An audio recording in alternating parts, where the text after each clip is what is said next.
Can I please advise that this meeting is being recorded and also live streamed for the internet, so that it can also be viewed for future archiving purposes at a later stage. Should anyone wish to speak in the meeting, could they please use the raise your hand function, and that the chair will call you in at the appropriate time. If the raise your hand function isn't working, please use the chat. And can I also remind all members present and officers that if there is anyone wishing to speak, please make sure that your camera is on screen as from last May under the Local Government and Elections Act 2021. Everyone who wishes to speak must be seen and heard, unless obviously there are issues, and we'll address them at a later stage. Or if you can contact one of the Democratic Services officers during the meeting, we can try and rectify that during the meeting. Thank you very much, Chair. Okay, thank you very much for that. And I think we got Richard and David who are doing presentations, I understand. And I just thought what we do some introductions. So I'll start with myself. I'm Mark Wilson and I am chair of the committee. Okay, do you want to, and Pam, do you want to introduce yourself as vice chair? Yes, I'm Pamela Drake. I'm vice chair of this committee. Thank you. Howard, do you want to introduce yourself? Councillor Howard Hamilton, committee member. Thank you. Mark, do you want to introduce yourself? Mark Cooper. Hi, Mark Cooper, councillor for Barrack Ward. Thank you very much. Janice, do you introduce yourself? Hi, I'm Janice Charles. I'm a councillor for Ilted Ward in Barry. Thank you very much. And Charles, do you introduce yourself? Hello, Charles Champion from Cowbridge. Thank you very much. And I think if we now do the officers now. Lorna. Thank you, Chair. Lorna Cross, Operational Manager for Property, Village and Waltham Council. Thank you. James. Yeah, James Doherty, Principal Lawyer for Village and Waltham Council. Gemma. Hi, David and Richard. Gemma Jones, Operational Manager for Accountancy at the Vale. Brilliant. And Karen. Hi, Karen Bowen, Democratic Services Officer supporting the committee, and you will see on screen that we've also got Democratic Stream, which is a colleague of mine who is live streaming the meeting to the internet. Thank you. Thank you very much. David, did you introduce yourself just briefly to the committee? I do on my screen. Hi there, David Reed. You got a bit of feedback, David. Yeah, there's probably.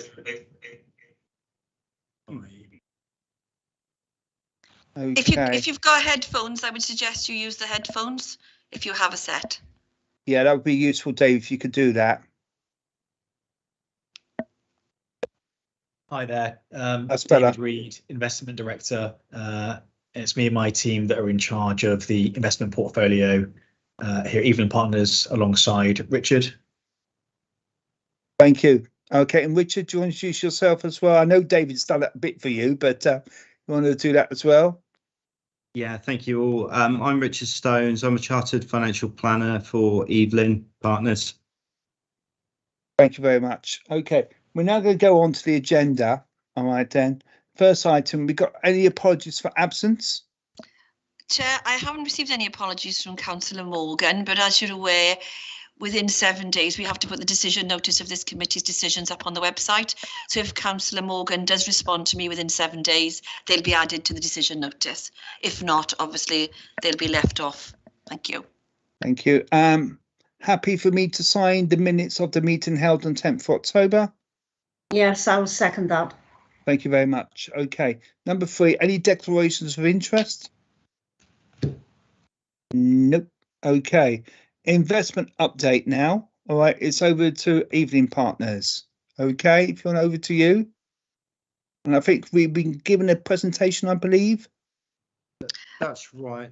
What we thought we'd do today is just run through perhaps how the portfolios have fared and also just some of the decisions that have been made. I guess what would be really useful on our side is just to make sure and reconfirm the investment mandate that we're working with at the moment.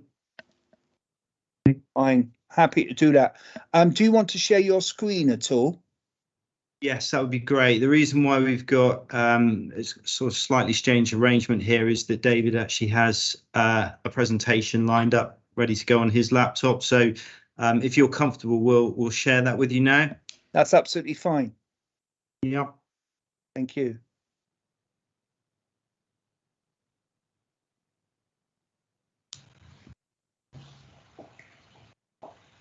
Thank you. I can see that. Can we all see that?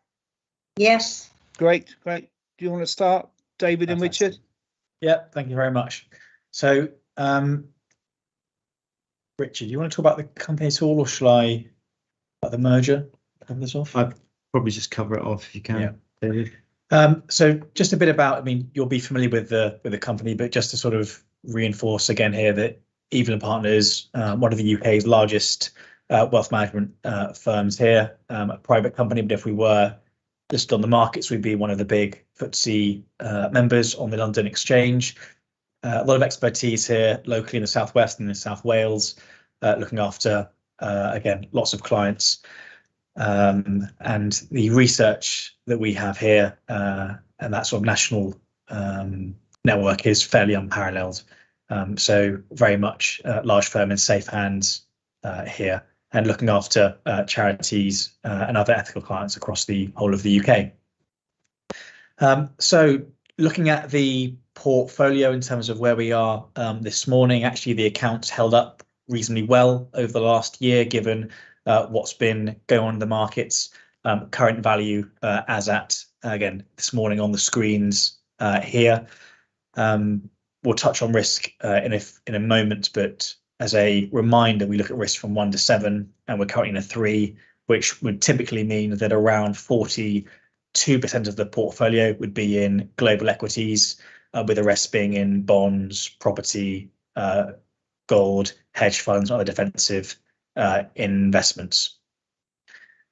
So in terms of the markets and what's been happening in the portfolio over the last year, just to give a few sort of the key headlines, as you'll probably all be aware, the big story has been inflation, and this really spiked at around February last year with the war in Ukraine, made a really big increase in gas prices in particular. But that red line you can see here, or the A line, is a measure of how much things cost in the world. You can see that line is up really quite sharply in the last few years. It was building over COVID, but really exacerbated at the start of last year. But the good news is that this trend is now, we think, plateauing. And if you look at the broad direction since March last year, although it's been volatile, actually it's been fairly sideways. So the hope is that come March, the rolling 12-month inflation numbers will begin to fall quite sharply. And I think we're beginning to see that very, very slightly already. But that is very important for the consumer and for the portfolio that we look after. You hear it's important because we are targeting real return, i.e. after inflation. And a year where inflation's been 10% makes that target difficult to achieve over the last 12 months. So if that comes down sharply, that will be positive there. Now, the big impact of that inflation has been interest rates increasing quite sharply. End of last year, they were about, in the UK, they were 0.1% in December, went up to 0.25, and then sort of they're now 3.5% and forecast to be 4% on Thursday this week. That's also important for the portfolio because we're targeting a ongoing yield for you, trying to pay out a return of about just over 2% of the portfolio's value, 2.2% for that £40,000 income target. Now interest rates are materially higher. That income target looks much more achievable. Since COVID, we've had a difficult time meeting that income target, given the defensive nature of the portfolio and the ethical mandate. The big income payers out there tend to be the oil and gas companies, some of the more yieldy areas that get screened out of the portfolio, given the ethical screen that we have in place for the trustees. You can see with lines D and E here at the bottom of this chart, this is the bond market falling quite sharply last year. The Liz Truss mini budget was around October, and you can see that was the absolute trough of the bond market there, again down 20% in less than a year. So a really sharp fall. historically, a defensive portfolio like the one we run for the trustees would be heavily in the bond market, and many defensive portfolios have been hit quite hard last year. We were quite worried about the inflation concern, so we've been underweight some of these areas. That's been really positive for the portfolio, and one of the reasons why we've outperformed some of the more passive defensive portfolios out there out of some of the peer groups as well. And I'll come on to that in a moment. So in short, inflation up quite sharply. That's pushed up interest rates, pushed down the bond market. We're going lines D and E. Equities, fairly varied, some weakness in parts of Asia and the emerging markets, and particularly some of the US tech sector. But that's starting to unwind a little bit in the last month, but a fairly volatile year in summary. Now, how has that fared within the portfolio? So the purple line is the rolling return profile for the portfolio. So you can see up quite sharply at the end of last year here, but then a bit of a fall in the last 12 months down here. But again, a fall that is less than the market, less than the bond market, and less than many passive ethical funds that we would compare ourselves against there. So not a good year, but in absolute terms, but potentially a good year on relative terms, and still on a very comfortable positive return, obviously over the longer term.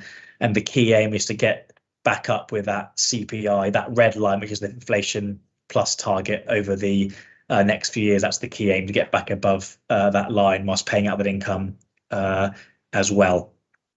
Just a key line to draw reference to here, the data, the performance data we have for the portfolio, we submit to a body called ARC, and they rank us against a similar portfolio in the charity space. And the comparable index is the Sterling Cautious Index. You can see that we're comfortably ahead of that index over the medium term. So beating, again, a typical sort of charity portfolio with the same level of risk. And that's ignoring the ethical headlines this portfolio puts on what we're doing as well. So again, a good relative set of numbers, we think, in recent years. I won't talk on currency, but again, just to make the point again, last year, markets down quite sharply, bond market down 20%, equity markets down about 15%, so a really sharp year last year. And again, a typical passive fund down about 14% as well last year, so quite sharp. And in the portfolio, we were less than that. So again, a tough year for many people, but relatively positive for the portfolio, particularly given those ethical constraints. And the main winners last year were oil and gas companies, for the obvious reason: war in Ukraine, gas price increasing quite sharply. So again, that was a good outcome there, we think, given those headwinds. I've also just put a comparator here, just an example of a fund with a very similar level of risk. So this fund holds a similar level of equity return, equity allocation compared to the portfolio, and over the last couple of years is down about 4%. And if I compare that to our portfolio, we're up about the same amount. So again, not a bad outcome. Now, if we take more equity risk in the portfolio, that return obviously increases potentially over the longer term. But using a comparative CCLA portfolio that has a very similar level of risk, again, we think we perform relatively well in the last few years. So again, not a bad outcome there, we think. Just to talk on some of the transactions in the portfolio, fairly active in the last couple of years. There's been lots going on in the market, so there's been lots of changes to be made as and when appropriate. Most recently, some changes to parts of the bond market. Again, that's reflecting the increased yield that's now available in parts of the bond market there, but nothing drastic. We're staying with that defensive focus in the portfolio. We aren't rushing out to buy, all China on weakness, or one particular part of the world. Staying very global and staying again very defensive in that view. Not rushing out and buying French banks or Italian airlines, for example. Staying very defensive in the portfolio, trying to really focus on that return and that income target as well within the ethical framework that we've been set. So to summarise then, what we're trying to do here is pay out that £40,000 of income, which is about a 2.2% target. That has been difficult to do over the last few years with rates being so low. With rates now being higher, that income target looks much more achievable. And last year we paid out the most income since COVID, so up to £32,000. And this year I think that'll be nearer the £40,000 income target. We're able to trade freely in the account without capital gains being an issue, and we're invested in line with that ethical framework. And summarize this in a few sort of key slides here. We're trying to promote areas to do with sustainability. We're screening out things like fossil fuels, weapons, gambling, and so on. So underweight those areas and trying to avoid some of them completely.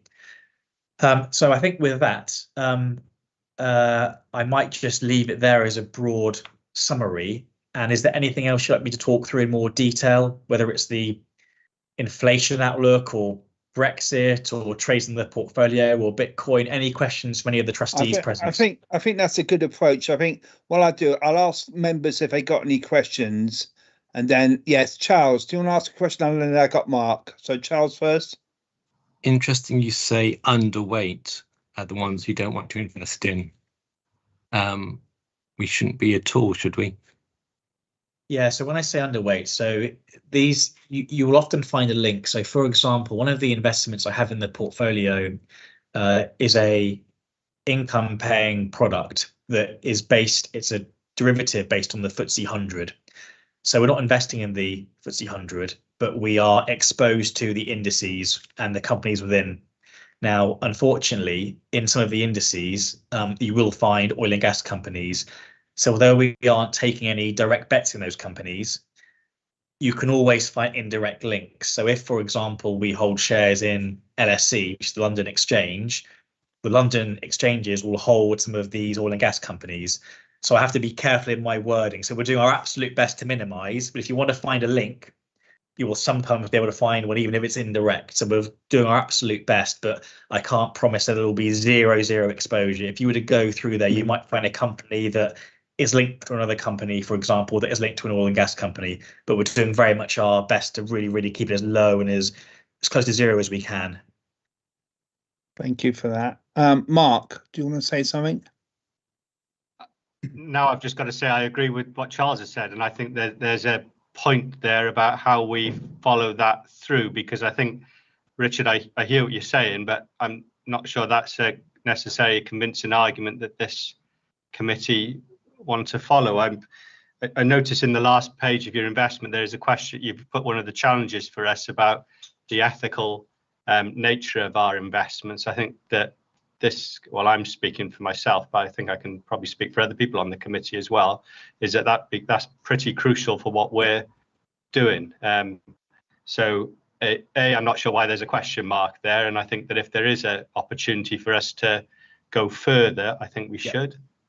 I don't like the underweight avoid thing. I think that raises concerns. So I'm echoing exactly what Charles says. And just to be clear, so there's no question mark there. What we're trying to say is that we will have years like last year where not having oil and gas companies, for example, was a headwind. So the big performers last year were your BP and your Shell companies, for example. So we didn't hold any of those. So that makes it difficult to beat the benchmark, because those were the top performing names. So it isn't so much a question mark, it's just reminding us that the ethical constraints will sometimes cause a period of underperformance. Now, actually, given that headwind, we think we actually did quite well last year, despite that. But some years, if, for example, next year, all of the arms companies do very well because of the war in Russia and Ukraine, because they make bum profits, and we are underweight the arms industry, that could impact us, for example. So it's not so much a question mark, it's more just making us aware and reminding us that ethical framework is very much the focus. And if that causes any, I suppose, outliers of performance, we just need to be aware of that as a possibility. Okay, before I bring any officers in, I just wondered if any other members want to say something at all before I say something. I haven't got anyone. Okay, I'm going to ask a question then. I mean, Please. Given the point you made about underweighting certain investments and overweighting areas where we could invest, and obviously, we have got an ethical stance on this trust for I think for very good reasons. What I was thinking about here is strategically, perhaps maybe we should look for perhaps low risk investments in terms of less volatility. in such investments, which are, well, I suppose, safe hedges. So they don't go up very much, but equally they don't go down very much. I mean, especially when we have such volatility in the market because of outside factors. I mean, remember the last couple of years, it's not just the Ukraine war, we've had COVID as well. And that has had a big impact as well on the investment portfolios. You know, and I just wonder perhaps what your view is on that. I mean, the issue with us, isn't it? We've got two issues here. We've got growth in the fund itself, but also we got income generation as well. Now, obviously, I think our main focus, as you rightly say, the investment objective is 2.2%. Now, you rightly said that interest rates are still going relatively north, although some debate is whether they plateaued about that, depending upon what you read. And also, it depends if inflation is going south, which some people seem to think that could be a possibility. So, I mean, I just wonder what your thoughts are about where we should be going if we remain ethical, you know? Yeah. Go on. Yeah, absolutely. So just on that point on the inflation, so the orange line is a forecast of where we think inflation is going. And the hope is, if you think back to the previous charts and that red line that was really fairly sideways in recent months, that hopefully the worst of this is now beginning to pass through. We can't be certain of this, but given inflation is a rolling 12-month index, I think we can be optimistic the worst of it is, if not behind us, getting close to being behind us. You can now get 3.5%, 4% in the sovereign bond market, and more than that in the fixed income market. So we can get that income target now in defensive investments that we couldn't do a year or so ago, which is part of the changes you saw in December in the portfolio. So I think that's already happening. And again, we want to have those defensive anchors in the portfolio because we are still in certain times. So that defensive view in the portfolio is still very much there. Can I also come in on? Yeah, sure. Yeah, by all means. On really the last 2 points as well. I've been looking after this investment now for probably about at least 5 or 6 years, and I seem to remember when we started that there wasn't a specific ethical screen against it, if I remember rightly. It was something that I think that we mentioned might be 3 or 4 years ago, and we kind of put a framework around it. And I think that the thing that needs to be thought about really is that when you're looking at ethical mandates, you can move from a light green to a dark green, and you may be familiar with the term. So there are always these nuances in terms of what we actually hold within the portfolio, and that balance, if you like, because if we were to screen out everything that potentially has any negative impact to anybody in the world, then there are very, very few things that we can hold. And what we tend to do is have to settle somewhere in the middle. And we're really happy to kind of work with you to work out where that lies. We have some clients that are very dark green and have screened out a really big proportion of things that we could invest in, and other clients that are more, I guess, take a sort of lighter touch.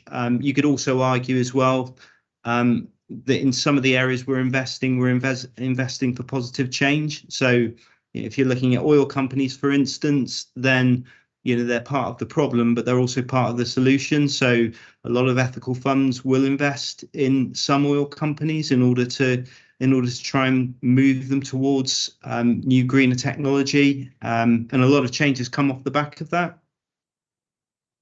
Thank you. That's very helpful. I'm just going back to my previous point. I think you partly answered my question, but I don't think you fully answered it. I said, and I will rephrase it a little bit better, perhaps, is that given the volatility of the market, given the fact that we know the investments that have done well or tend to be the unethical investments, like, as you rightly said, not non-renewables, that sort of thing, and energy in particular, gas and whatever. But what I was thinking about is if you've got that volatility in the market, and bearing in mind we're quite cautious, I was just wondering perhaps we need to be a bit more cautious if there's more volatility in the market. I just wonder what your thoughts are about that. I think the outperformance of the oil and gas companies last year was a bit of a one-off event because of what happened with the war in Ukraine. I think you can't make a broad link between ethical investments and volatility. And actually, over the last 5 years, ethical investments have actually done quite well compared to the wider market. So I think there's a danger letting the last 12 months sort of wag the medium-term strategy. But certainly as part of what we're doing for you, we are accounting for that anyway. So if, for example, we think that by admitting oil and gas companies, we are more exposed to inflation, for example, we will then have more in index-linked bonds, for example. So we're already trying to allow for that already, I think. So do you want to?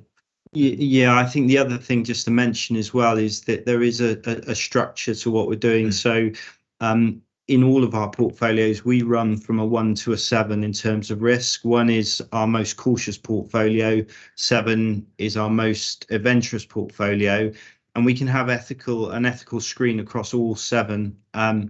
So you're currently a 3. You've been a 3 with us for years.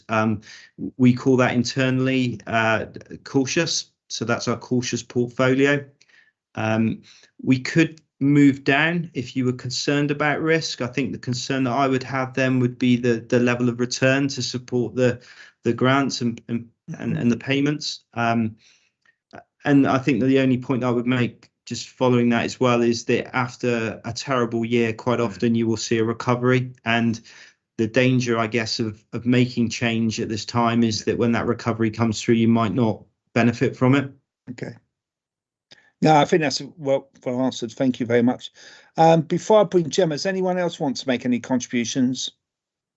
Don't appear to. Gemma, do you want to come in now? Charles, sorry, I just seen your hand up. Charles, do you want to briefly say something then? I don't know whether the rest of the committee have the same sort of view, but looking at this page you've got here, if we got a 30,000 payout rather than a 40,000, but it was more ethical, then I think that's probably what we're saying. Yeah, I think you're probably right, Charles. So I don't know if you want to come back on that, David and Richard. I don't know if you want to. That point.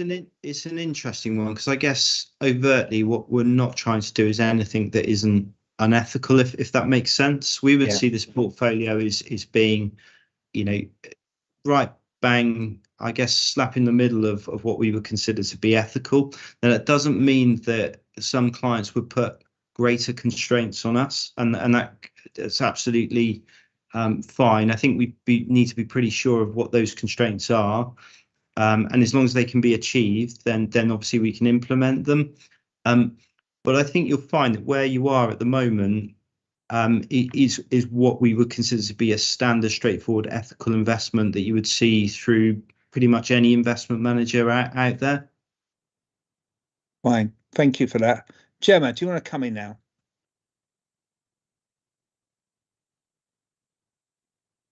Thank you, Chair.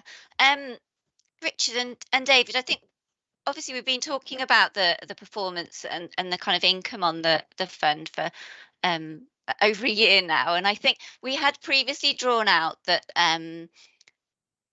prior to the particular issues that we've had in this year, that there was perhaps less income as a result to some of the nature of some of the ethical investments that the fund were invested in, and perhaps those investments lent themselves more to capital growth.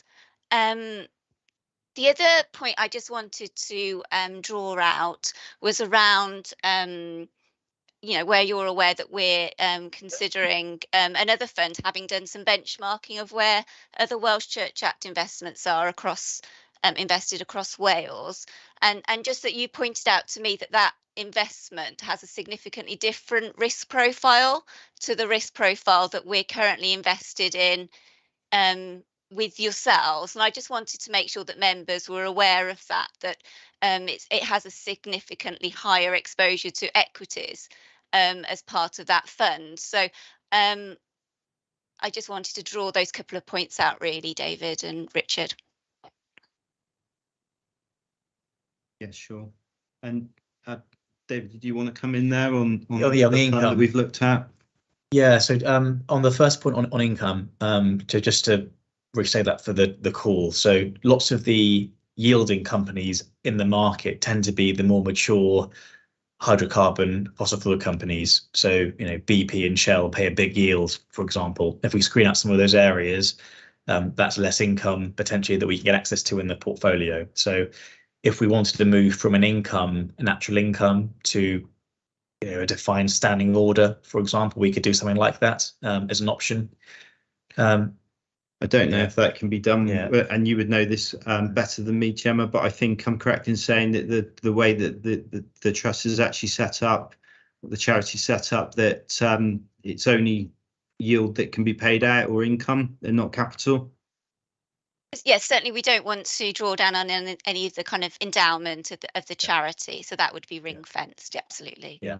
So historically, not having some of those, again, I guess SIM sectors does slightly curtail some of the income, so that has been a factor. Certainly, so there, so comments there noted and agreed with. On the fund, again, if I just go back a few pages here, so this is the one that I could find that was a similar sort of risk in the portfolio. Now, the issue here has been, I think, the bond market. And if you think back to the very first page, some of these funds that held parts of the bond market that have been hit very hard in the last year obviously have had a difficult time.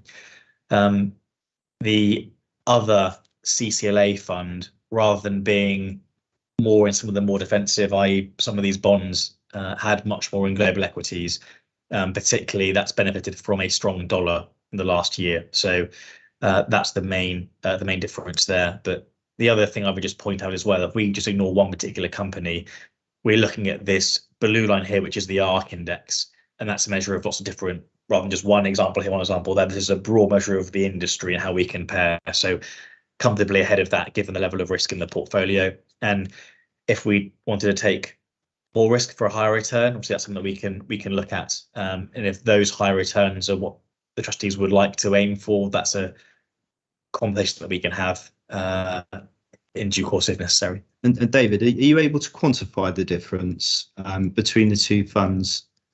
We're running what, 45%? Yeah, so currently about 42, and the CCLA fund that Jan mentioned is about 75. Well, it's benchmarked against a 75% global equity index.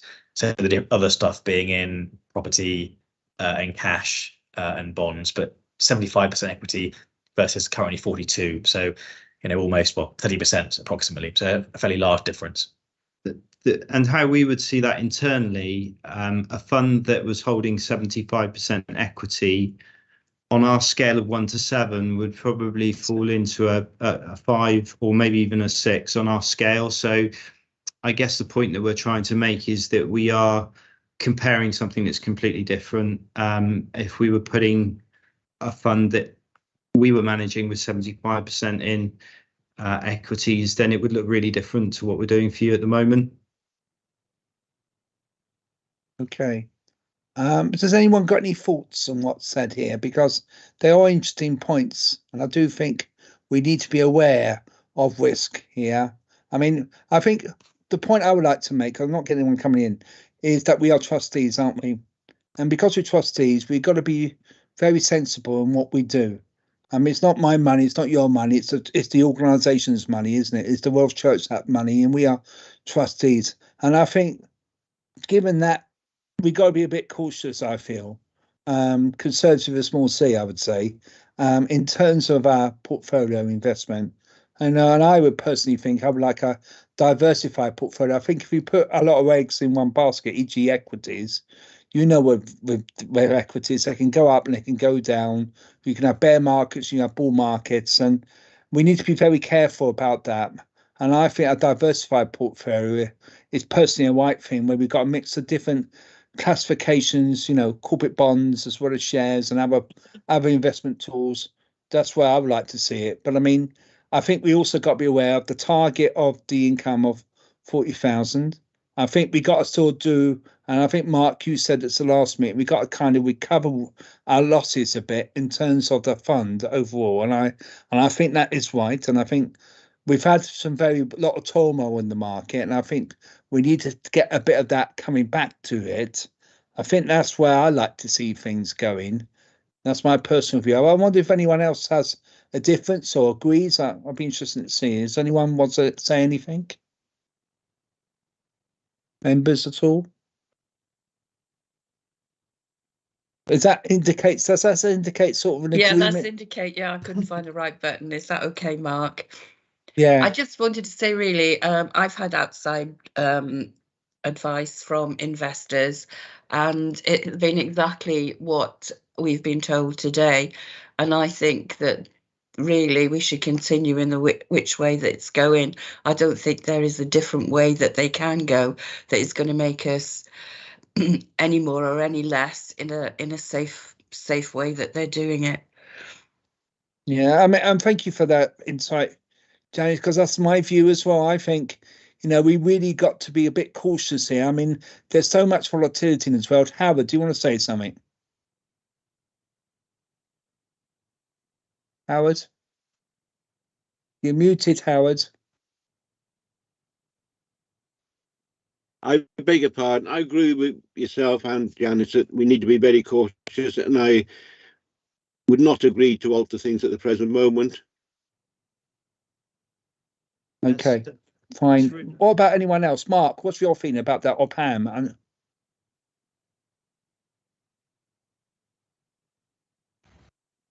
No, I agree what you've said, Mark. We got to be so careful. And, okay. What's your view, Mark, about this, Mark? And quite honestly, we haven't got crystal balls at the moment. No, we haven't, and there's so much unpredictability as well. I think, given the external world that we live in and the war still going on, I think we want to be cautious. Mark, what do you think? I think it's good. We're taking advice from experts here, so we're hearing what they're doing, which I think is appropriate. I do have a lot of sympathy with Charles's point earlier about whether or not there's and I know we're repeating a conversation from a few minutes ago, whether or not we're taking money at the expense of being exposed to things that we wouldn't want to be exposed to. And I'm still not sure I've got, closure on that conversation myself. But, Okay, Gemma, do you want to come in? I was just wondering whether David and Richard can provide a bit more, not necessarily this meeting now, but a bit more clarification about, exactly what the kind of ethical footprint is and where those potential linkages are. I know it would be impossible to provide an exhaustive list of that, but just to clarify things for members so they're clearer about the ethical stance of the current investments. Yeah. So in the slide pack that's been sent around, hopefully, if you look at page 17 and 18, there's a high level overview. Now, I accept that it is high level. What I will do is I will attach the full framework for the trustees' consideration, which you can read through for some bedtime reading for your consideration. And then if that maybe raises some questions, then we can go back, and if there was a desire to have another conversation with me going through actually the nuts and bolts of that and where there might be links, then have to do that with trustees again at a future meeting or as and when appropriate. I think that would be really helpful. Okay. I mean, I think, can I thank you very much for your presentation. I think it's been very insightful, very interesting. And I think it's given us quite a bit of food for thought. And it's also interesting to listen to the other trustees and what their stance is as well, because some of these are fairly new trustees, and I appreciate their input as well onto this. So can I thank you? I don't think anyone else has got any questions for yourselves. And can I thank you? And that's brilliant. And you're free to leave us now. Thank you. Okay. Thank you all. Thank you. Thank you, David. Thank you, Richard. Thank you. Thank you. Bye-bye. Thank you. All right. I'll just wait until they leave. Thank you. Gemma, do you want to carry on with the rest of the report now? Because I know we got another presentation, but I don't think they're here, aren't they? Chair, we are in the middle of contacting them. We were waiting for the other organisation to leave, and then we're in the middle of contacting them, so it should come through any minute now. Fine, just wait for them now. And I think after that we can then do a discussion about where we're going. Okay, that's good. So if you just wait for a moment.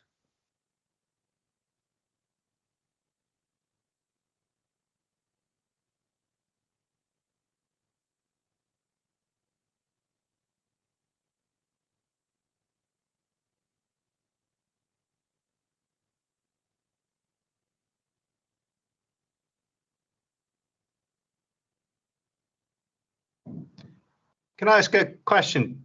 Gemma's probably best to answer this. In discussion, but if you want to ask a question, we could discuss perhaps later on before they're here. Yeah, that's fine. No, Go on then. It's just in relation to, in the executive summary on the report, it says the Welsh Church Act Trust currently holds 1.773 million, and then in bracket 1.878. And then later on, I see in background 1.2, 1.773, and then 1.857.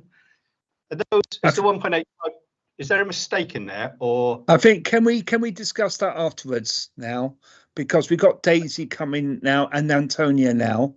So if we can discuss that a bit afterwards, Mark, that would be great. Yeah. So hello, Antonia. Hello, Daisy. Do you want to reintroduce that? I think we should introduce ourselves for the benefit of you two as well. So I'm Mark Wilson. I'm chair of the Welsh Church Act Committee. Pam, do you want to introduce yourself? Yes, I'm Pamela Drake. I'm vice chair of this committee. Thank you very much. Janice, do you want to introduce yourself? Yes, Janice Charles, member of the committee for I don't know how many years, quite a lot. Okay. Charles, do you introduce yourself? Yes, I'm a new member to this committee. I'm a councillor in Cowbridge. Howard, do you want to introduce yourself? Yes, certainly. Howard Hamilton, councillor. Okay. Mark, do you want to introduce yourself? Sorry. I've been on the committee before. Sorry. That's right, you have, yes. Mark, do you want to introduce yourself? Mark Hooper, I'm a new trustee on the committee. Thank you very much. And the officers now, if we start off with, I'm not doing any particular order. James, introduce yourself. Oh yeah, James Doherty, principal lawyer with the council. Thank you very much. And Lorna? Thank you, Chair. Lorna Cross, operational manager for Property, Village and Waltham Council. And Gemma?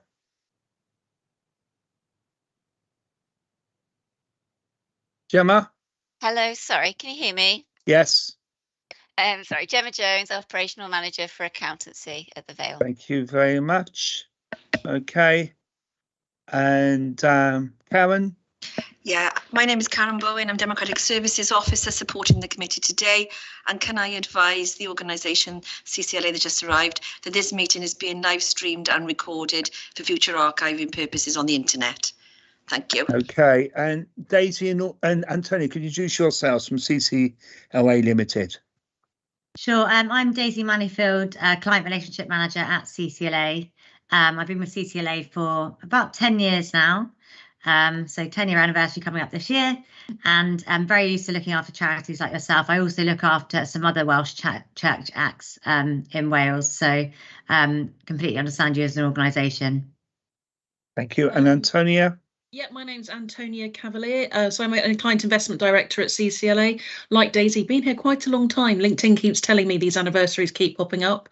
But like Daisy, you know, I've been here we're getting on for 11, 12 years now. So working with charities, working with lots of charities in Wales and even Welsh churches, you know, even in London as well. So I also have a little link to you guys closely because my sister lives in Merthyr. So I kind of see the trains to Barry all the time when I'm kind of going up there as well. Okay, thank you very much. And I think you got a presentation if you want to share on the screen. Have. We've sent it out in advance and we just thought, obviously, this is your meeting. So I had a conversation with Gemma, which was really helpful prior to this meeting. And I know she wanted us to talk a little bit about the fund and also how the transition works. I know, obviously, because markets are a bit volatile at the moment and how that would work if you do decide to invest with us. So are you happy for us to talk through the whole presentation? And yeah, that'd be fine. If you want to share, one of you shares your screen, yeah, and then go through it, that'd be brilliant. Okay, perfect. I'll just do that now. And how long would you like us to speak to? Because Antonia and I can speak for as much as this as you 15, 20 minutes, something like that. Yeah, that's absolutely perfect. Please tell us to stop if we like talking. That's all right. Just to let you know, I got assessed. This call is no longer being recorded. I just wondered what's going on. That's come up on my screen. According to my screen, Chair, it's continuing to be recorded. That's fine. That's what matters at the end, not mine, yours. Yeah, okay, fine. But we are live streaming anyway, and it's going onto the YouTube on the internet, so we can always pull that one down if need be. But it is saying recording, so we'll carry. Thank you. Thanks. That's all right. Do you want to start now? Sure. So thank you very much for inviting us to present to you today. We'll talk through the presentation, and please feel free to chip in with questions as we go along. Won't go through this in detail, but essentially, this is the areas that we're going to cover. But before we go into a bit more about you, which is obviously the most important thing today, did you just want me to give you a quick overview on who CCLA are, or are you aware of who we are as an organisation? That's fine. If you want to quickly go through that, that's fine. Yeah. Cool. So I guess the most thing we get asked, or the most frequent thing we get asked, is what does CCLA stand for? So it stands for churches, charities and local authorities. And these are the only groups of kind of not-for-profit investors that we look after. We are the largest investment manager, both by a number of clients. We have around about 36,000, I believe. And we are also the #1 charity manager by assets under management. We've got about 13 billion of assets under management as of today. We are fundamentally different from other investment firms because we are owned by our clients. So what that means is that 3 of our largest funds across the charity, Church of England and local authority space actually own CCLA. So all the profits that we make go back into the funds that our clients invest in. And given the types of clients and the nature of the clients that we look after, really kind of ethical and responsible investment is part of our DNA. And Antonio will talk more about that later on in the presentation. So now I'm going to hand it over to Antonio, who's going to talk about achieving your investment objectives. Yeah, thanks, Daisy. So what we've just done here is just quickly summarised, our understanding of what you are trying to achieve with your investment portfolio. So really looking at investing to make grants, of a very much a philanthropic nature. And you've got about 1.8 million for long-term investment. So thinking about what you're trying to do, it's really about maximising income. The more income you get, the more you can spend. We've been told you've got a low risk to capital strategy. In our view, actually, you want more of a medium risk, because we're talking about the long-term erosion from inflation. If you have a low risk, you tend to keep things in cash. If it's medium risk, you tend to have a much wider tools at your disposal to kind of grow over time. Thinking about the income, no specific income target, but the more the merrier, but also no specific ethical exclusions, but want to think about, environmental and social governance integration into portfolios. So really think about protecting your portfolio from potential changes that we're seeing in the world today. So if we go on to the next slide, thinking about those objectives, we're going to talk about the Coif Charities Ethical Investment Fund, and hopefully these objectives really resonate with you, because what this fund is trying to do in a nutshell is protect capital and income from inflation over the long term. So it's not going to be over 1 year, 12 months. We're looking at a long business cycle. So thinking about that 5 to 7 year time horizon. It's got a total return target of CPI plus 5% before costs. So just over CPI plus 4% after. But we also aim to control volatility in the portfolio. So smooth the risks that you see from peaks and troughs of the market and give you that reliable income. Our investors are very keen that they don't want to have a huge amount 1 year and then nothing the next year. So it's about reliability, which means you can plan year on year. So how have we done that? So on the next slide, I said, have we actually achieved what we're looking for? So here we have the performance numbers as at to the end of December. Now, the 1 years all do look a little bit difficult. It was been a very difficult 2022, as I'm sure you're aware from your existing manager. But this is a total return. So it's capital growth plus income. And as I said, this is a long-term objective for the fund. So we're showing the Ethical Investment Fund, both income plus capital, against our direct peer group, which is the ARC Steady Growth Charity Index. So other charity fund portfolios have a similar look and feel, trying to do the same sort of thing that we are doing. A comparative benchmark, which is a composite index of various market indices, because we invest in lots of different things, and that key target of that CPI plus 5%.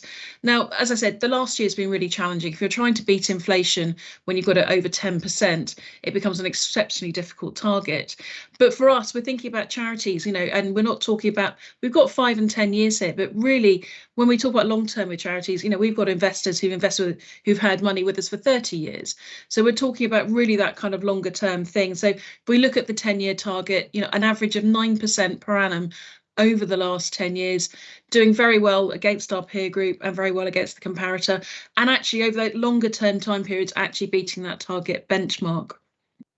If we think about the last 10 years on a cumulative basis, this chart is showing in a different format the performance. So it's showing the ethical investment fund against that comparator benchmark, against our competitors, which is in dark grey, and against that ever slightly difficult target of inflation plus 5%. But you can really see on a cumulative basis that actually the fund's done exactly what we've set out to do, which is grow over and above inflation over the long term. Income being really, really important for you. We've got here kind of generating income, and for us, you know, there's flexibility to pay. So we have a total return approach. We're not just 100% reliant on dividends, property rents, yields from bonds, all these sort of things. Lots of different types of asset to get lots of different types of income. So we've got an example here about 1.8 million based on prices at the end of December, giving you about £56,000. So, you know, when you invest will depend on how many units you get and how much income you will be. But I understand that is quite an uplift from where you have been with your existing manager. So it's giving you a few more pennies in your pocket to actually be more generous and look at those maybe slightly bigger projects that you want to support. Historically, what we've done is aim to grow the income, but what we're thinking about now is our focus is on reliability. So we do hope to grow the income in the future, but for 2023, it's been, you know, tough for businesses. There's some kind of question marks over earnings numbers coming up in the next 6 months. So what we're doing for 2023 is maintaining it. You know, we don't ever want to have to cut the income. Reliability is key. So hopefully I've shown that, you know, our fund actually does exactly what we set out to do, and Daisy's going to talk about how we actually do it. Thanks, Antonio. It would be helpful if I take myself off mute. So I guess I'm going to talk about the kind of framework for setting the underlying strategic asset allocation for the fund. And really kind of everything that we put in the fund really needs to work towards that inflation plus target that Antonio mentioned earlier. And so everything that's selected in the fund is based on two key things. Firstly, their ability to increase capital value. And secondly, really kind of importantly for you, is those that kind of are associated to support the underlying distributions that we pay out, as Antonio's just shown. And therefore, the asset classes that we select are outlined in the four kind of boxes below. So first of all, in terms of equities, this is really kind of the area that is kind of the key to provide the most kind of long-term increase to capital value over time. And all of these equities that we hold within the portfolio, we hold directly. So making sure that we understand exactly what we're holding in the fund when it comes particularly in terms of kind of those ESG requirements. Secondly, to provide diversification in the portfolio, we look to kind of alternatives and property. So these could include anything from kind of infrastructure, which is like renewable energy, such as solar and wind farms, contractual income, so music royalties funds, property, both UK and overseas, private equity, so those things such as Blackstone. And really this is to kind of control the risk on the fund, but also provide a reliable income stream as well. We've also got fixed income, which actually historically over the past kind of 10 years or so, we've had pretty much next to nothing in this asset class.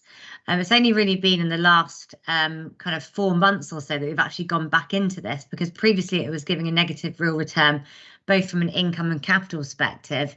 But actually in September last year, where Liz Truss was in power, and there's obviously the quasi-politics or economics that are going on. We actually took some opportunity to go back into some kind of 2-year treasuries, and we're now we've turned out of those, and we're now holding some UK 10-year government bonds. So actually starting to see the kind of yield pick up on those once again.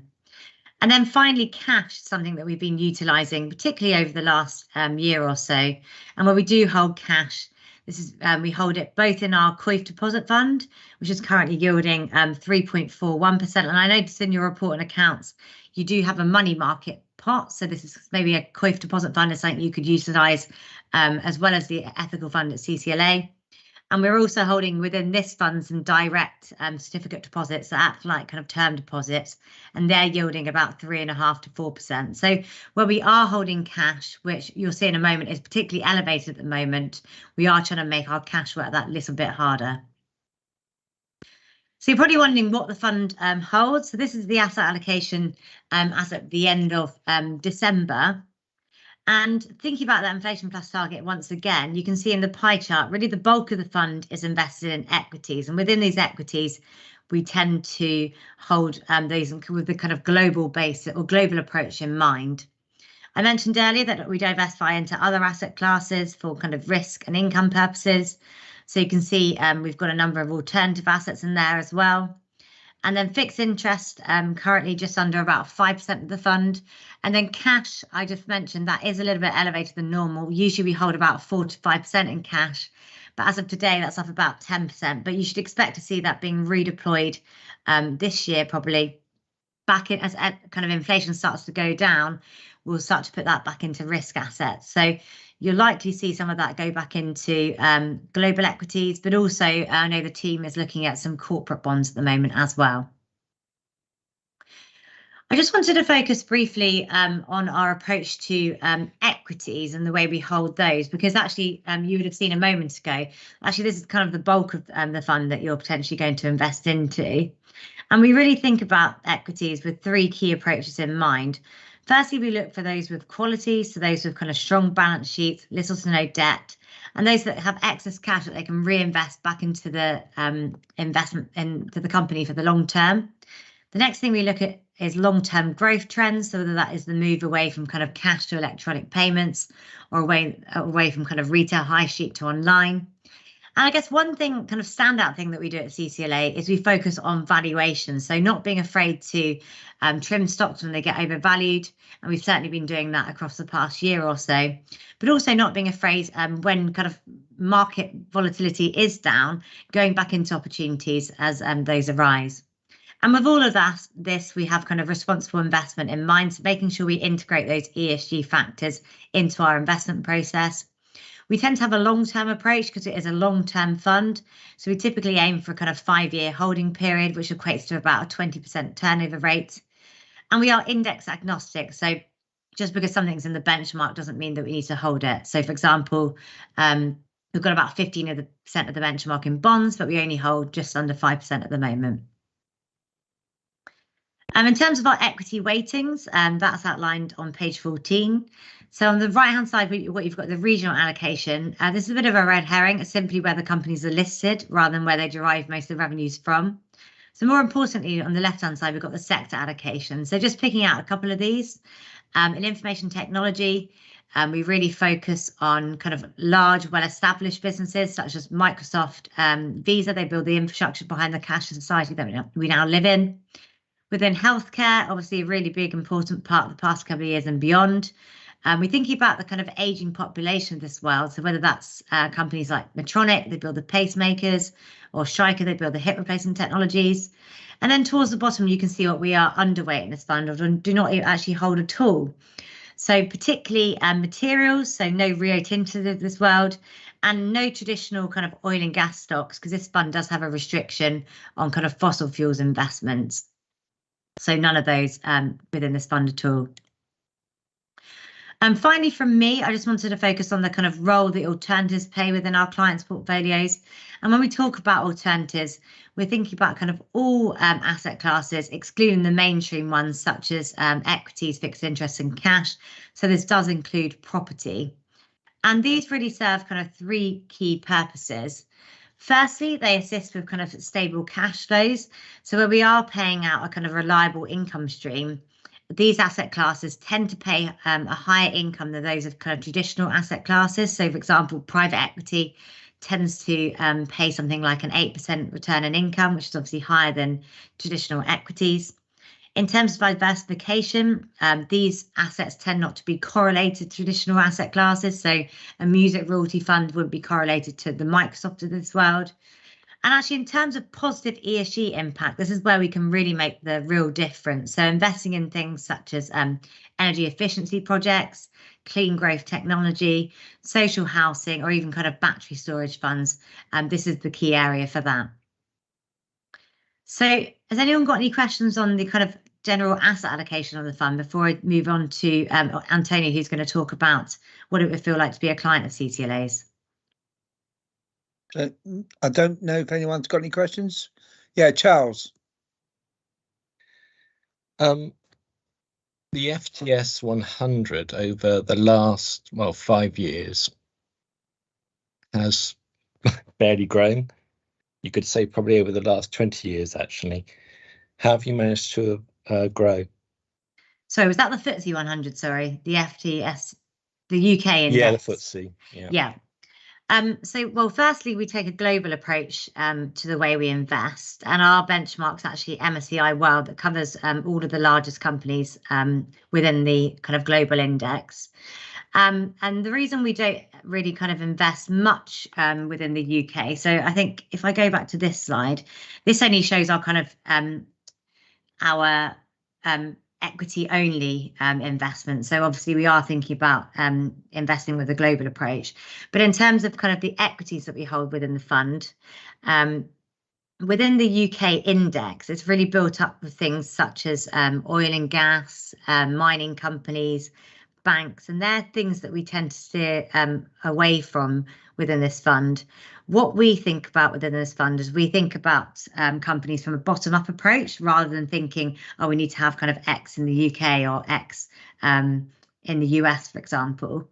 And in terms of our kind of fundamentals and how we look at these funds, we tend to find that actually measuring some of the companies in the UK versus the world, actually we find a lot of the companies outside of the UK tend to have strong fundamentals. And I think given that we've got that quality growth approach, that's one of the reasons that we've actually done well. And also the fact that we haven't been holding bonds in the fund for many years. That's kind of an asset allocation decision that we've made, and instead diversifying away into those kind of alternative investments is another reason that we perform so well versus the FTSE 100. Does that answer your question, Charles? Yep. Okay, do you want to carry on your presentation? Great. So Antonia's now going to talk about sustainability. Yeah, so sustainability, ESG, all of this jargon that seems to be out there, you know, how do we kind of approach that? So we have like a 3-pillar approach. So really thinking about act, assess and align. And I'm going to take that first one of align, which is actually about making sure that our investments, you know, are in the right shape to meet what our investors actually want. So really what we're talking about is actually exclusion. So what don't we invest in?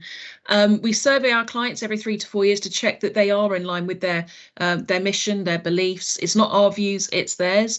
And so with the Ethical Investment Fund, there's lots of exclusions from alcohol, tobacco, to climate change, so avoiding oil and gas. But we think that's kind of like the really key pillar. But to be fair for us, that's quite a big just tick box exercise. We don't invest in X, Y or Z. We then come to assessing the fundamentals, and here we're talking about ESG, and in your objectives you talked about ESG integration, and this is something that is fundamental to everything that we do at CCLA. So what do we mean by this? It's making sure that all the companies we invest in are thinking about the changing regulation, thinking about changing legislation and how these things, you know, are going to affect businesses going forward. So for example, in some of the IT sectors, we invest in a couple of semiconductor manufacturers in the Far East, and what you want to think about in their long-term plan is if they've got a huge manufacturing hub near sea level, do they think about rising sea levels in the future if we think about the transition to a low carbon economy? And if we don't manage to do that and they rise, what is the impact on their business? So ESG isn't just about, you know, that side of thing. It's also about making sure we're investing in companies that have got a good governance, so that are well managed, you know, clear separation at board level, things like that, and making sure that they're doing the right thing. And then finally, we've got acting for change. And this is where we're really talking about, and it's quite a bold statement, I'll be honest, you know, but trying to affect real world change in the world today. And so on the next slide, we've got the three big things that we work on. The first one being climate action. So we're thinking about, you know, the transition, as I said, to a low carbon economy. You know, we've been working on this for over 10 years.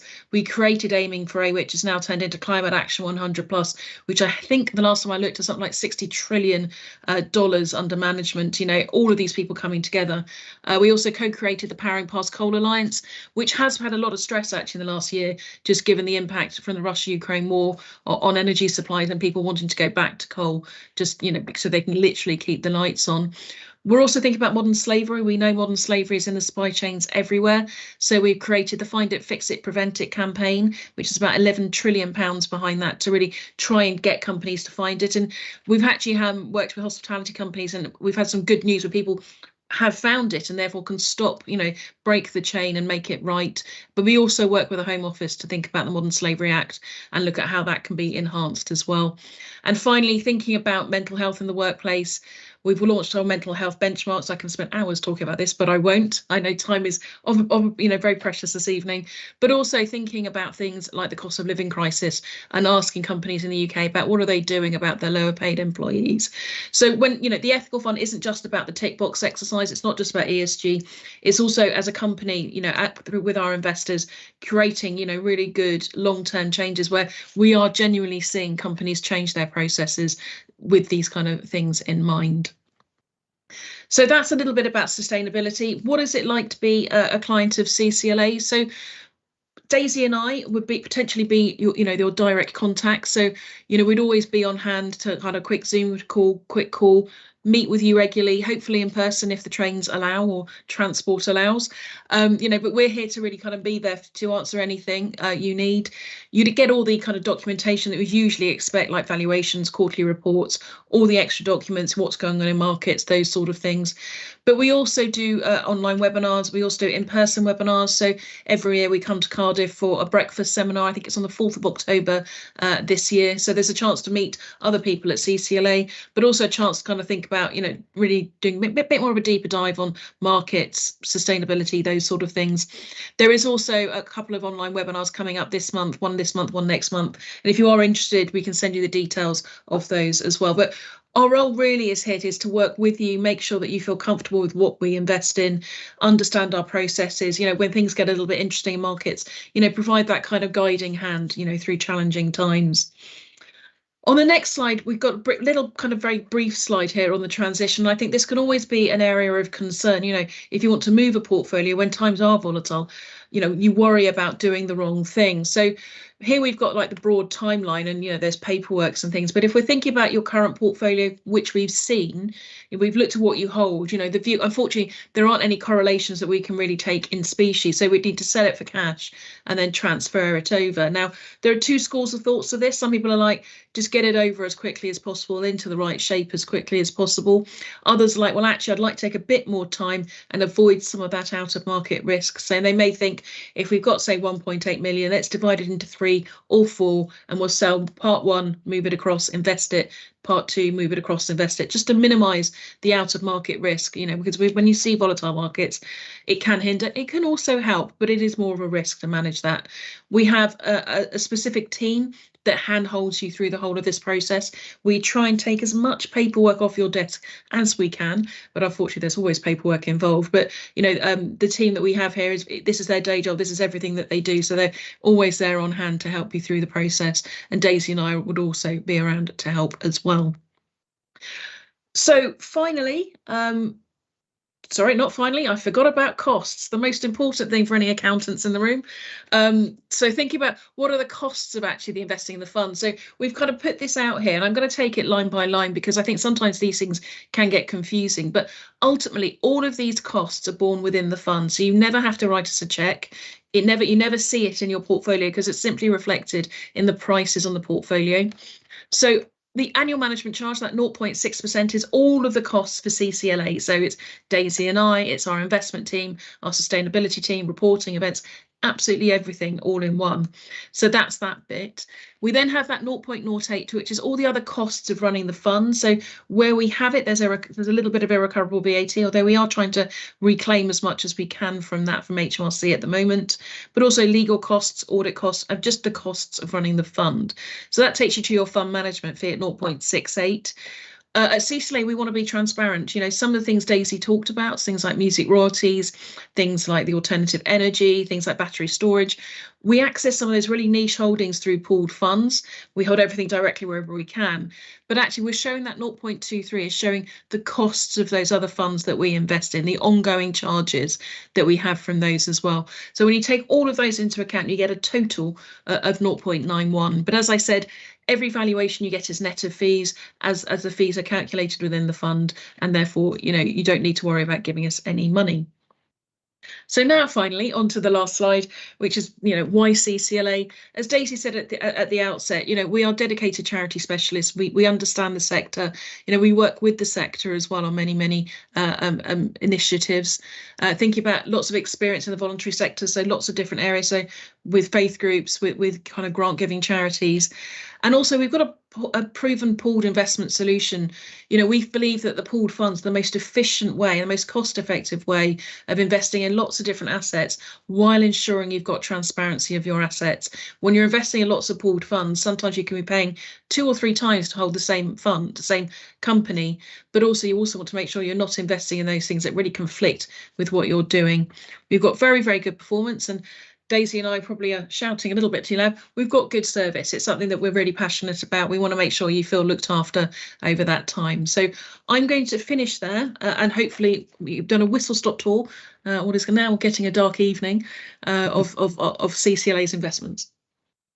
Thank you very much, Antonia, and thank you much, Daisy. I'm going to open it up to questions now. Mark, do you want to say something?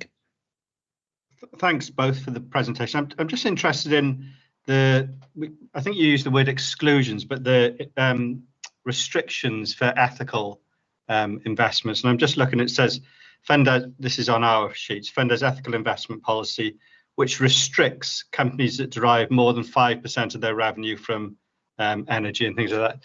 This is a restriction. So I'm just so we're clear, there could be elements of investment that are in things that are on here. It's not an exclusion, is it? There could be some elements in here, and these are the levels that we're talking to. Is that right? Yeah, so when we think about revenue screens, we tend to use, or a lot of companies tend to use revenue restrictions because it's more of a practical way to approach. Because, for example, you don't want to exclude all the investment universe because otherwise you won't be able to invest in anything. So if we take tobacco, for example, I put up on the screen the ethical investment fund restrictions, and where we've got tobacco, it's 10% revenue restriction. So what that means is that we can't invest in any company that derives more than 10% of their overall revenue or turnover from that activity. So that would exclude all tobacco producers and manufacturers. But what it wouldn't exclude is, say, an airline that decides to sell tobacco on their planes, because actually their main revenue source would come from selling airline tickets. Similarly, a supermarket, for example, would generate less than 10% of their overall revenue from that activity. So these are the fund restrictions, which are born, as mentioned, Antonia mentioned earlier. We survey our clients every 3 to 4 years, and these have been born out of the underlying clients. On the page before, we also have our minimum standards for investments, which are essentially CCLA house rules. So if you take tobacco, for instance, we've got that 5% turnover. And interestingly, I found out the other day that actually Tesco derives about 8% of their overall revenues from tobacco. So actually, we wouldn't be able to invest in any supermarkets, even if we wanted to. We don't at the moment, but if we did, we can't. That would be excluded as well. So it's actually sorry, Daisy, just to add that there's an extra point on this, which is where we have all of these restrictions on individual companies, we also have a holistic look, because the last thing we want to do is then look at a portfolio, say we've got 7 companies who are getting 4.9% of their revenues from any specific activity. So there's an overall look about making sure that we don't have a lot of things which are hidden in there. So it's a very robust process. We also look through any third-party funds we hold as well. So it's going through all of these things to make sure that if there is any exposure, and there are a couple of tiny things we're literally talking about, it's like literally 0.001 of the portfolio. So it's something we do kind of very robustly just to make sure it's very clear. Okay, thank you for that. Charles, do you want to come in? Where are you based? We're based in London, and we have a satellite office in Edinburgh, but we travel all around the UK to meet with clients, anywhere from Belfast, Glasgow. We've been to Wales many times, even Jersey. I think someone actually met someone in Europe somewhere. Lucky them, it wasn't me. But yeah, we're very happy to travel, but we are our head office is in London. And 1.8 million, how does that rank? So in our we have a kind of large skew towards smaller clients, because our mission which was outlined at the beginning, is that we look after clients irrespective of their size. And the reason how we were founded is actually through the Church of England wanted a home for kind of smaller parishes to pool their money. And then subsequently after that, the Charity Commission actually wanted charities to be able to do the same thing. So actually, in terms of our top 1,500 clients, they're any clients that are over the kind of £500,000 mark, and therefore you would fit into that category. And we've got about about 1,500 or 1,600 of those. And any clients above that amount would receive a relationship manager, and therefore you've got obviously if you do decide to appoint CCLA, you'd have Antonia and I, because if it obviously one of us wasn't free, then the other one would be around, and vice versa. And obviously we can meet with you either online or in person, or as much as little you would like to put up with us. Thank you. Anyone else got any questions? I haven't. Can I thank you both for your presentations and for your presentation, and you're happy for you to leave now, okay? And have a good evening, both of you, and thank you very much for your time. Thank you very much. Brilliant. Thanks very much, and enjoy the rest of your meeting. Thank you. Thank you very much. Cheers. Bye. Thank you.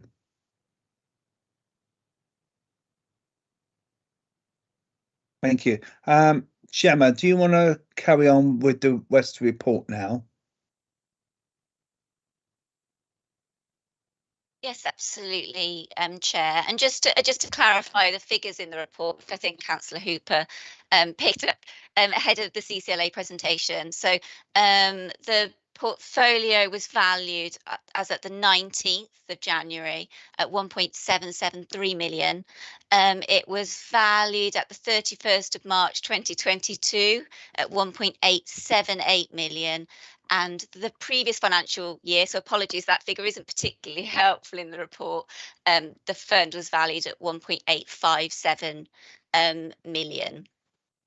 So there's a few different figures in there, but just showing that I suppose that the fund has fallen slightly from the 31st of March. And actually the figure that it was valued at on the 19th of January is slightly higher, not significantly higher than it was when I brought the report back in October time, 2022.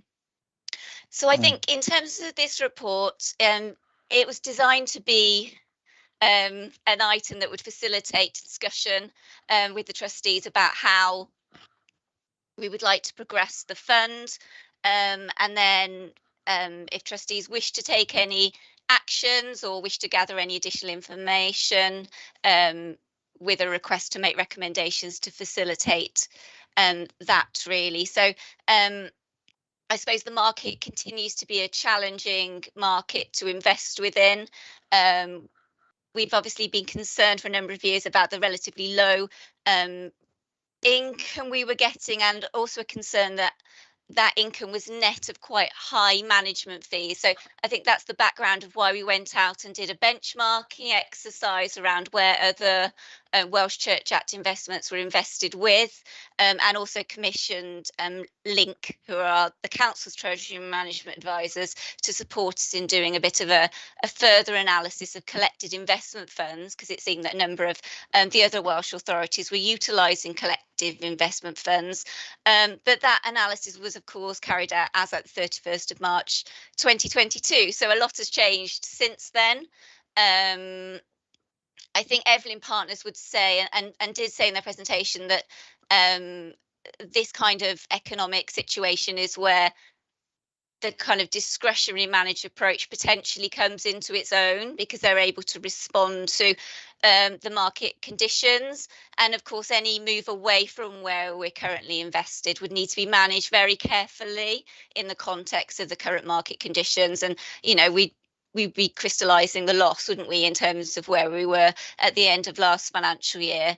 And also to pick up the point that CCLA are obviously, as was picked up, you know, significantly a higher level of risk than we're currently invested on in terms of the 75% exposure to equities.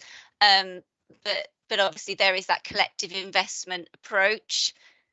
And there are obviously the differentials around the ethical level of investment as well. And of course, we've asked Evelyn Partners for a bit more clarification around that. Okay, so I'm looking for a steer now. should we? We got a few choices, haven't we? We could do nothing, which means stay where we are. And the argument in favour of that, perhaps, and I think Mark might have said this at the previous meeting, was given the fact that we've lost quite a bit of money, if we withdraw all our funds and put them in CCLA, for instance, that is done and dusted, and we start again, basically. And that could be one argument in favour of the status quo. The argument against and perhaps moving to CCLA is that we're a bit of an odd one out, in the sense that all the work church acts in Wales are with CCLA. Their return seems to be a bit higher than what we're getting at the moment. The charges seem to be a bit higher with Evelyn Partners than with CCLA. So those are kind of those arguments as well to go to CCLA.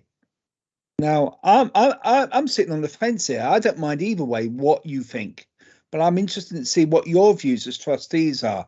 So I got Charles first of all, and then I got Mark, and I'm interested in anyone else's views. So Charles, do you want to start this off? Just on, if you were investing, they say, well, if you invest £50 a month rather than investing £1,000, then you actually, you'll hit the highs and the lows, and so it's easier. So I just wondered whether, if we do transfer, that we should do it sort of piecemeal rather than one go. Yeah, that was a third approach, wasn't it? That CCL did mention, was that we could move funds on a piecemeal basis. Yeah, that's another third approach. Yeah. Gemma, do you want to come in on that point, or do you want to wait before Mark says something? I was just going to come in on that point just to say that the minimum investment size with CCLA is £1,000. So if trustees wanted to invest a proportion of the investments with CCLA, that potentially would be an option. What we just need to be guarded against is there is a kind of cumulative approach in terms of the investment management fees with Evelyn Partners. And I need to just check what the kind of latest limits are. But obviously, potentially, if you drop below a certain limit, I'm aware that the investment management fees become a larger share of your investment. So we just need to be mindful of that issue as well. Okay. Mark, do you want to come in? Yeah, at the last meeting, I talked about drip feeding the investment across as a way of restricting our the losses get taken bit by bit. But I'm changing my mind slightly on this, to be honest. I think this is about confidence in the people that we were talking to. I think the loss has actually been, we've had the loss, it's done. It's wherever we go into the market, we've got to trust Evelyn Partners to deliver against that loss. And based on that presentation, I don't think I have that confidence.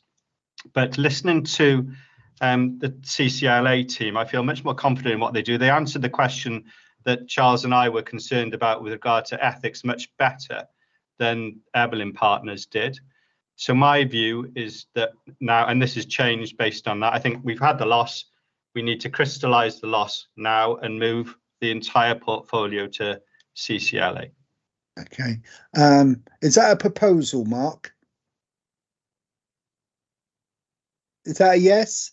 Is that a proposal? That's a proposal. Okay, so we've got a proposal. Janice, do you want to come in before we discuss that proposal? Or if you want to second that, I don't mind, it's up to you. No. I have a different opinion, actually. I think that it swings and roundabouts. I didn't get anything from the last report that we didn't actually get from the first report. And the way things are going now, I think for maybe the next year, we should see how it goes and stay where we are, because I think it's going to cost us more to transfer, to be quite honest. Okay, so that's an alternative proposal, is it? Okay, do you have any, Howard, do you want to come in, or do you want to second anyone's proposal? Go on. No, I'm in a strange position. I agree with Janice that because of the uncertainty of the market at the present moment, and who knows where it's going to go the next 3 months, 6 months, I'd be inclined to say stay where we are for the time being. We need to look at the cost if we do drip feed it into another fund. But certainly for the time being, the uncertainty of the market, I stay where we are. Okay. Thank you, So that I would say you're seconding Janice's proposal. A fair Mark, comment. okay, fair enough. Mark, do you have anyone to second your proposal?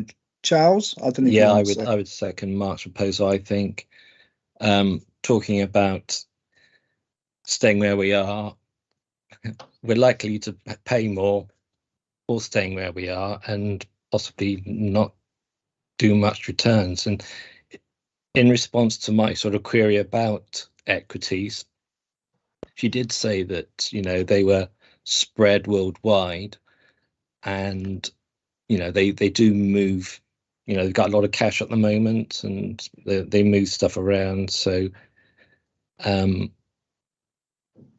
was, yeah, basically I was impressed by them. Okay, fine. So we got two proposals. I think, you know, Pam, do you want to come in? Yeah, I was just going to say, if we decided to stay where we are, what would be the timeline that we could look at this again? Okay, do you want to come in, Gemma, on that?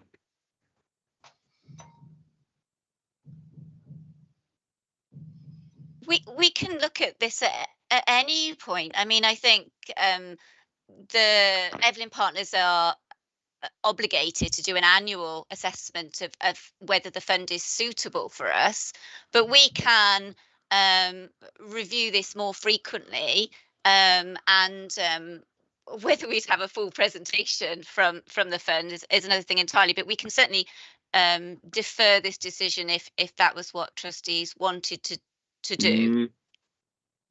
Okay, Mark, do you want to come in? I think or is it Janet?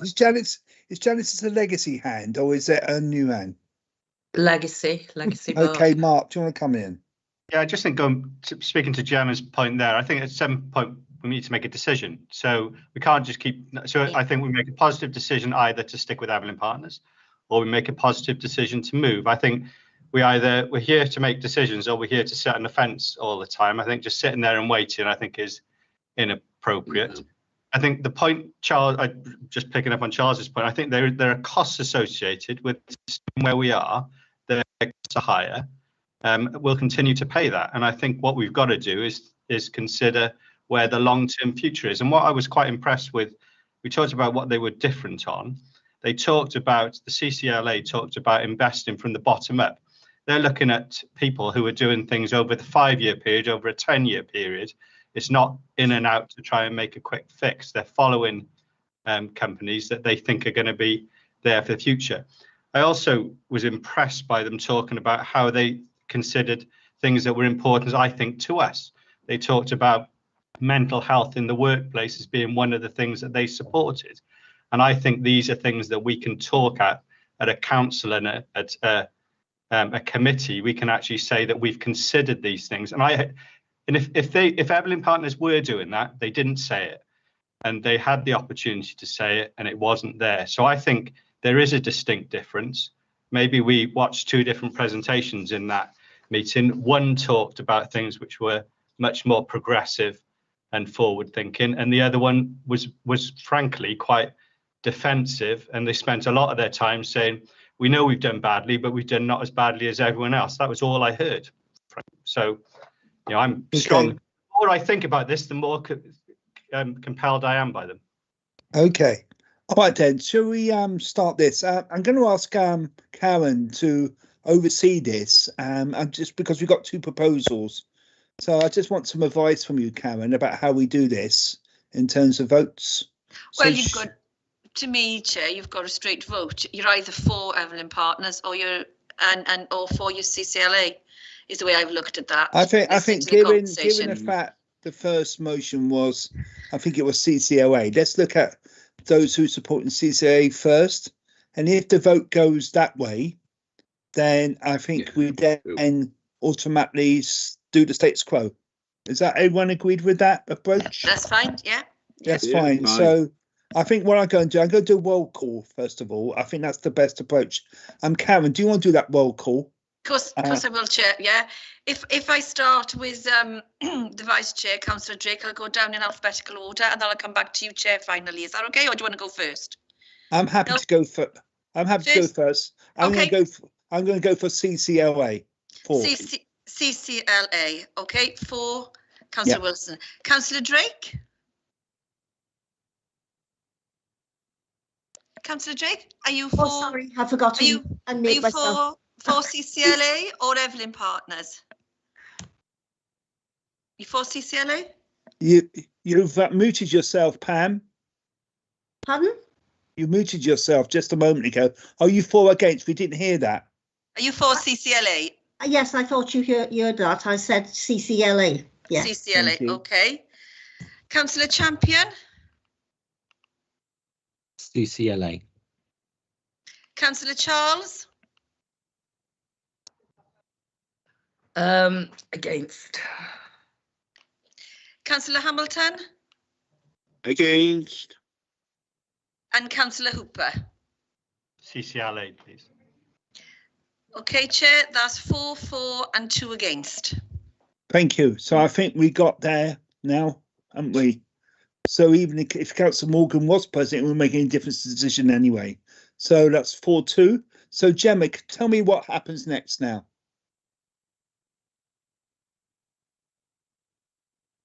Gemma, you're muted yourself again. Apologies, sorry, Right, I was muted. Well, I might need advice from James, but I think we'll need a delegation. And where we've done this in the past, we've done a delegation to the monitoring officer in consultation with the head of finance to progress the decision, because obviously there will be documentation that will need to be signed to progress the transfer out of Evelyn Partners and then into CCLA. I'm happy to support that delegation. Does anyone second that? Yep. Yeah. Pam does. Thank you. All right. Happy to do that. Thank you. All right. And obviously do that delegation. Then it gets then the transfer occurs. I'll take it then. Yes, absolutely. Yeah. Yeah, I think on their timeline, you know, it will take a couple of weeks to progress once the documentation has been completed. But yeah, I can let committee know a projected timeline once. Yeah. Okay. I get back in touch with CCLA. I got Mark. Thank you. I got Mark and Charles. Mark, do you want to make a comment? Just briefly, Gemma, I wonder if you could ask the CCLA team for some more information that they said they were skipping over. I'm particularly interested in the mental health in the workplace thing. There was a few things there. It would be useful as background if you could ask for that. I'd appreciate it. Thank you. Yeah, I think that's fine. And Charles, do you want to come in on that? I was wondering if we could ask them to attend our meeting in 6 months' time, or I think that would be good as well, just to look at the management of it. Yeah. And I think the webinars, maybe some access to those webinars are quite good as well. So if we can get some webinar information on that, all right, and that would be good. Yeah. And hopefully in the future, absolutely. you never know, we may have a person-to-person meeting as well. You never know, that might be good as well. Okay, for change. You never know. All right then. So thank you very much for that. I thought that was really interesting, actually, discussion there. And I largely agree with Mark's points. Actually, I felt the first team were kind of like making excuses, to be quite honest with you, about their performance, and they were blinding us with science. I thought there was a bit of that going on as well, to be honest. All right, but that's my personal view on that. But I thought obviously they're both very professional teams, aren't they? All right, so annual report and accounts now. Do you want to introduce that, Gemma?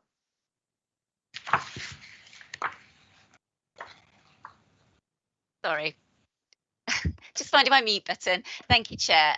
So as you recall, I brought the kind of draft accounts back in October for you to review, and then following approval, they were forwarded on to Audit Wales, who carry out our independent examination, which is required as part of our Charity Commission registration. So that's now been carried out, and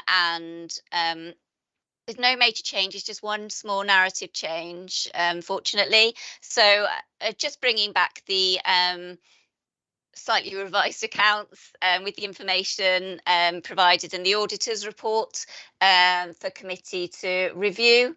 If committee are happy to approve, then I'd request that Councillor Wilson as chair signs the accounts, and then we would forward them on to Audit Wales, and they'll be looking to sign the accounts either on the 1st or the 2nd of February, which is unfortunately a couple of days after the Charity Commission deadline. Thank you. I think I got Mark. Do you want to make a comment at all? No, I'd like to propose that we accept these accounts and you sign them. Thank you very much. Anyone seconding that? I'll second that. Thank you, Pam. All right, happy for me to do that. I got no questions on that. Okay. Thank you very much. I got no items under 6. There's no part 2. Can I thank you all for your forbearance today? I thought it was very interesting presentations there. All right, then. And thank you all. All right. Thanks. Bye-bye.